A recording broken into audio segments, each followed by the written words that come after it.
यही हमारा नेशनल कार्य करना है पूरी लोकसभा के लिए, क्योंकि लोकसभा के चुनाव है। और हमारे यहाँ हमने ये तय करा है 11-12 तारीख को 2 दिनों में, चाहे बड़ा वर्कर है, चाहे छोटा लड़का, चाहे कैंडिडेट लड़ रहा है या जो भी है, वो हर वर्कर अपना बूथ पे जाएगा। उसे 2-2 बूथ पे सुबह से लेकर शाम तक उसे अपना लोगों में कैसे काम करना है, कैसे बूथ का मैनेजमेंट करना है, इस पर एक ट्रेनिंग सेंटर होगा हमारा, उससे हम जाके काम करेंगे और उससे लोगों का मनोबल बढ़ेगा।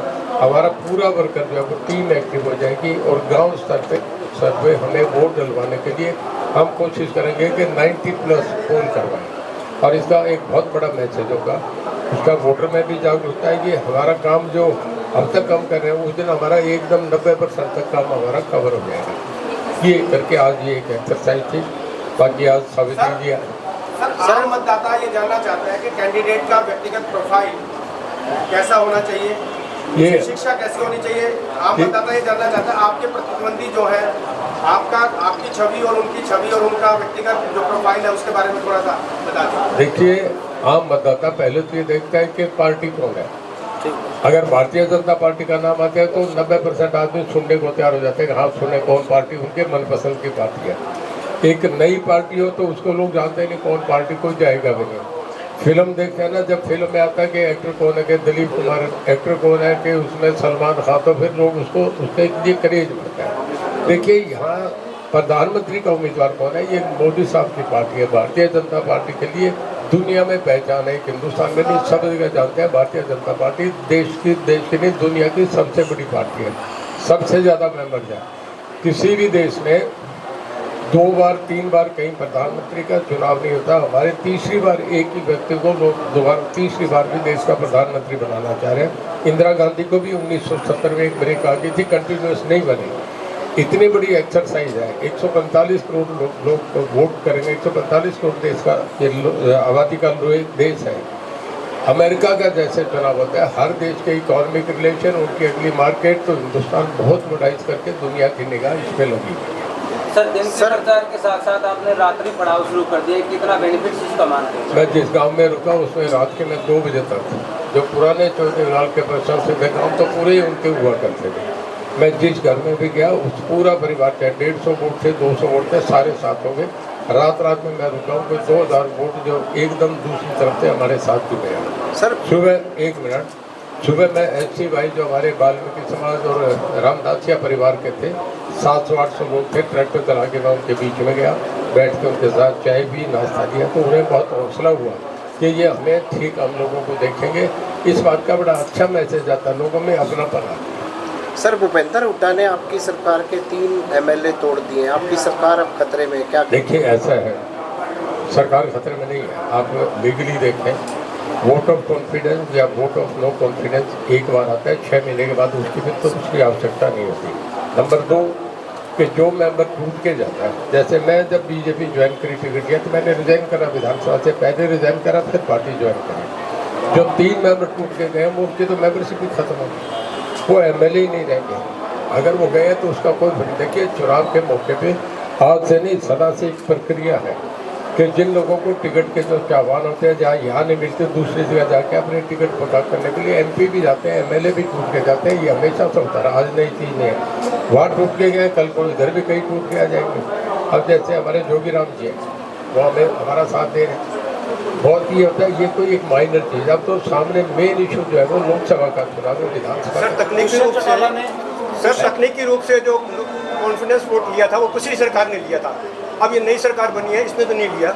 नहीं, वोट ऑफ कॉन्फिडेंस नई सरकार बनने के बाद, क्योंकि जब नई सरकार बनती है तो विधानसभा में वोट ऑफ कॉन्फिडेंस लेना पड़ता है, ले लिया। इसके लिए लीगल प्रोसीजर ये है कि एक बार लेने के बाद फिर 6 महीने बाद उसमें ना वोट ऑफ नो कॉन्फिडेंस आ सकता ना हो सकता। वैसे भी मैं ये बताऊँ कि कोई भी BP शो कर ले, कुछ भी कर ले, हमारी गवर्नमेंट स्टेबल है। 41 MLA हमारे पहले हैं, गोपाल कांडा हमारे साथ है 42, और इसके बाद जितने ये जो जिनमें से जो जाएंगे उनकी मेंबरशिप है। हमारे तो पास तो पहले ही मेजोरिटी है, कोई दिक्कत नहीं। कांग्रेस के तो 31 ही मेंबर हैं। दुष्यंत चौटाला ने बयान दिया है कि सरकार को गिराने में कांग्रेस का पूरी तरह से वो सहयोग करेंगे।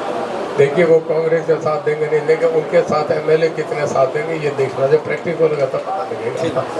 आपको भी इस बात की खबर है। हमारे बच्चे हैं, क्यों करवाओ उनके लिए। दुष्यंत चौटाला की ओर से 3 विधायकों को नोटिस जारी किए हैं। वो जोगीराम सियाग जैसे आपके प्रचार कर रहे हैं, तो वो कहते हैं प्रोटोकॉल के अनुसार प्रचार नहीं कर सकते।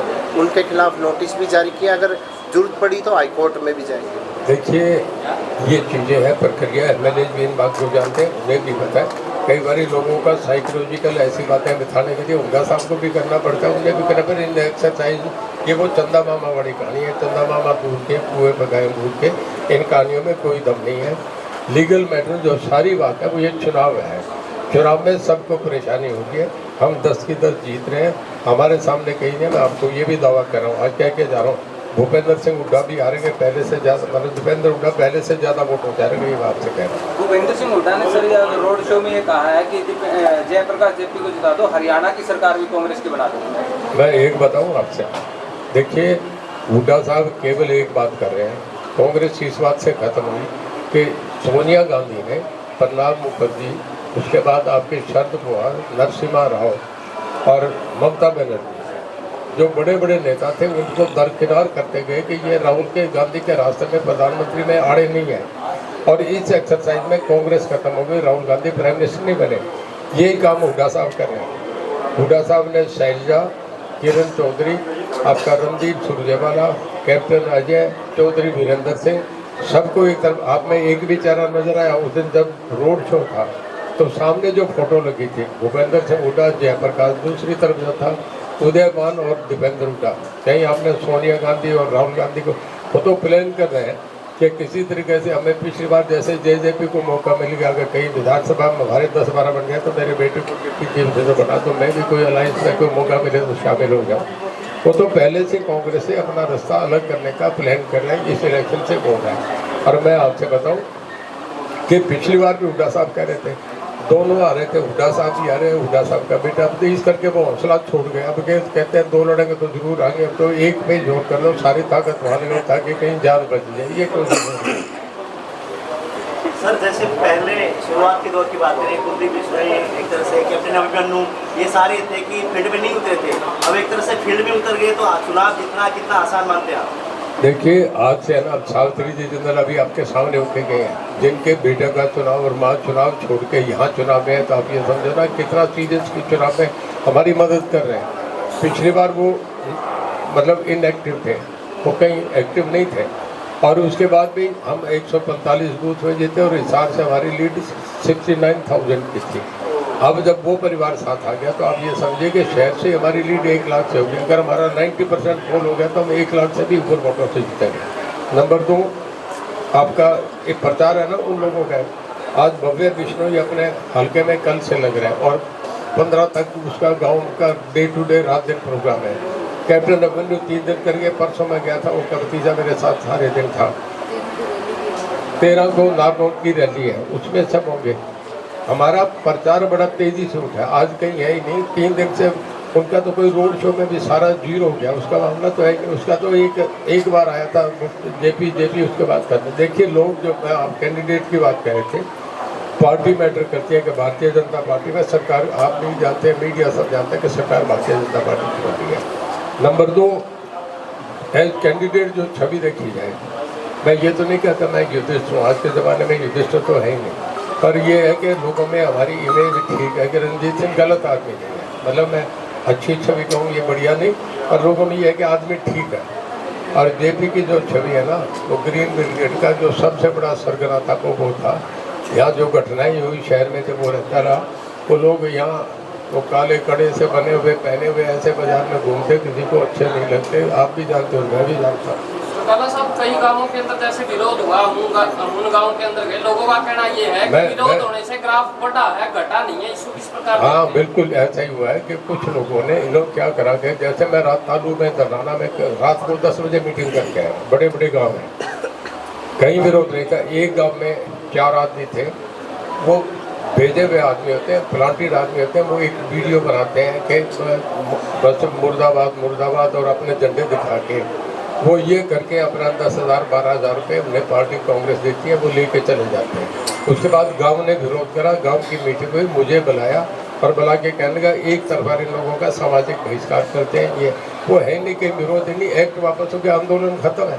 तो जयप्रकाश जी से मेरी बात पोलिंग हुई, बहुत कम हो रही है, जयप्रकाश जी इसको ने बढ़ाने के लिए क्या करोगे भैया?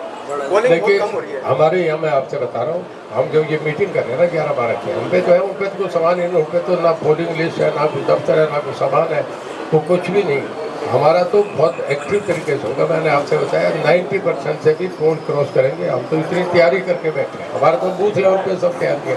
10 मई को भव्य बिश्नोई भी एक साइकिल यात्रा निकाल रहे हैं आपके समर्थन के अंदर, तो इससे आदमपुर से आपको कितना समर्थन मिलने की उम्मीद है? देखिए मुझे 9 के 9 हल्कों से जबरदस्त समर्थन है। आप मुझे बताओ कौन से हल्के से नहीं है? सब जगह से ये हो रहा है। हर जगह जितने कांग्रेस के लोग हैं जो कांग्रेस पार्टी में थे, जिनको हुड्डा ने बिल्कुल किनारे, हुड्डा एक ही बात पे लगा हुआ है, डेवलपमेंट हो, सर्विसेज का मामला था। पिछले 10 साल में हुड्डा ने केवल रोहतक के लिए किया, केवल रोहतक नौकरी लगे तो रोहतक, पैसा लगे तो रोहतक, कोई डेवलपमेंट हो तो रोहतक, बाईपास बने तो रोहतक, IMT बने तो रोहतक। उसका ये हुआ 2014 के चुनाव में रोहतक वर्सेस अदर हो गया।